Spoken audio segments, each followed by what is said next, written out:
everybody, I'm Jackie Jing and I'm with Joshua Yale and we are talking about Venom's new origin story. So if you don't want to hear about it, spoiler alert, okay? Okay, we're gonna talk about it now. So, I'm lost. Like, I have no idea what's going on with the origin story. So, tell me what you think's happening there. Okay, this origin story, it's by Donny Cates and Ryan Stegman from the new Venom series, is a lot to deal with. I'm gonna attempt to like recap just the basics. Yeah. Really, you should go check it out. It takes place in issue number 4. There's only 4 issues. You could read the whole thing in just one sitting. You really should go check it out. Read the whole thing and just be like, what just happened? Endure the confusion with us. But anyways, so we know that Venom normally comes from the Secret Wars comic and this Planet of the Symbiotes and blah, blah, blah, all of that. But they're like, all that still exists, but there's much more behind it. Turns out there's a god of the symbiotes who looks like some sort of Castlevania character with sharp teeth, kind of vampire-looking guy, who's been around since before the Big Bang. And then when light was brought into the universe, he got all riled up and was like, no, I'm going to use darkness to eradicate it. And then the symbiote is essentially his own darkness made manifest, right? You still tracking with me, guys? Yeah. And then he eventually takes parts of him and puts it on living beings, creating the first symbiotes. And they go all throughout the galaxy, like killing things, because life is light. He wants to eradicate all of it.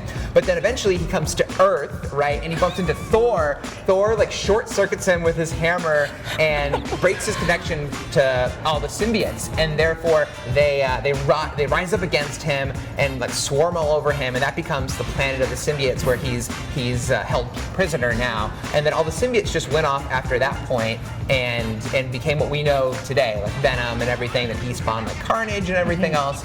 But now that he's back, he's starting to re-exert his control over the symbiotes, and Eddie Brock with the Venom symbiote is trying to fight for control of this symbiote, but it turns the symbiote into this crazy monster. I mean, it's already a monster, but it develops this weird like red swirl and speaks this language, the language of this god of the symbiotes, and his name is Null, like K-N-U-L-L. Anyway, so he's back, and he like took Eddie's symbiote away. How dare he? And he like burned it of all the empathy and emotion that Eddie gave it, so it's just like this killing machine. And then he's like, okay, now we're going back to the Planet of the Symbiotes to get my original body, and we're gonna wipe out the universe.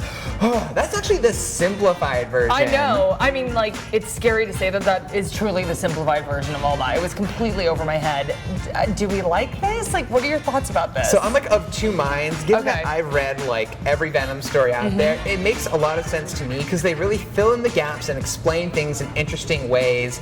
And like they explain where the fire and sound weakness comes from, because the symbiotes were made in a forge. So the heat of the forge and the loud clanging of the hammer still has an effect on them. But overall, I'm like, there's no way this will last, right? This sounds like it'll be a cool story that they tell for now, because I am kind of interested in this new mythology. Obviously, we're having this conversation about it, right? It's getting us talking. But I feel like once it's run its course, I don't see this like being like the definitive Venom origin. Yeah, I mean, I think it is kind of cool. It's a little bit complex, but like they are going out there. They're trying something new. Trying new stuff. Yeah, so you have to give them that. I'm just a little bit worried because the Venom movie, obviously, this character is just growing in popularity. I mean, do you think this is like the right move, or is it going to kind of push people away? Well, what the Venom movie is doing is it's showing us a Venom without Spider-Man, showing him how he can stand on his own. At least that's what it looks like from what we know so far. I haven't seen it yet.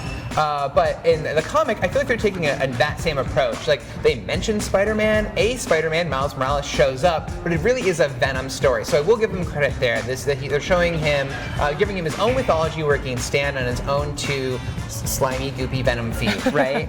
And with the writer, Donny Cates, he was talking about what he was doing, and he's like, I wanted Venom to fear the symbiote. Because normally he just gets it, and he's like, game on, let's go fight Spider-Man. And there's not a period where he's like getting used to the symbiote, learning what he can do. It's like an alien thing that's like coming out of his pores and creating this like giant monster mouth on his face, and he never questions that. But now he's like, wow, the symbiote's doing things that I don't understand. It's speaking this weird language. It's morphing. It's out of my control. And so it's reintroducing this sort of this like scare factor, this horror factor into Venom. So it is cool on that front, but it is quite a bit. It's a little much. Yeah, I'm lost, but I want to know what you guys think. So tell us in the comments section. And don't forget to check out a couple of our cool videos. We have this awesome interview with the writer of the new Captain Marvel comic, and also some details on 3 new Marvel comics that feature some of our favorite TV heroes. And as always, don't forget to follow and subscribe to IGN wherever you like to watch. See ya!